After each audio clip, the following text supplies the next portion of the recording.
Oi, meus queridos, tudo bem com vocês? Hoje a Pri vai mostrar para vocês um teatro de sombras. Se eu fosse. Se eu fosse uma formiguinha, seria pequenininha.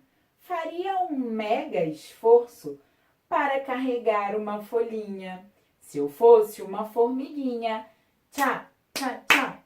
Se eu fosse um bicho preguiça, dormia o dia inteiro, não me mexia para nada, nem para ir ao banheiro.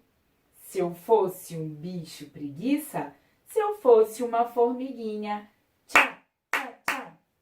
Se eu fosse um macaco, pulava de galho em galho, e comer muitas bananas seria um grande barato. Se eu fosse um macaco, um bicho preguiça, se eu fosse uma formiguinha, tchá, tchá, tchá. Se eu fosse uma tartaruga, andava bem devagar.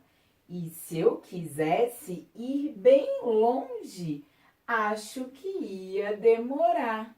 Se eu fosse uma tartaruga, se eu fosse um macaco, e se eu fosse um bicho preguiça, se eu fosse uma formiguinha, tchá, tchá, tchá. Se eu fosse um papagaio, seria muito falante. Tudo que eu escutasse, repetiria num instante. Se eu fosse um papagaio, se eu fosse uma tartaruga, e se eu fosse um macaco, e se eu fosse um bicho preguiça, e se eu fosse uma formiguinha? Tchá, tchá, tchá. Se eu fosse um crocodilo, ficava dentro do lago, abria um bocão bem grande, cheio de dentes afiados. Se eu fosse um crocodilo, se eu fosse um papagaio, se eu fosse uma tartaruga e se eu fosse um macaco, e se eu fosse um bicho preguiça, se eu fosse uma formiguinha, tchá, tchá, tchá. E aí, você conseguiu perceber as rimas desse teatro de sombras? Super legal, né?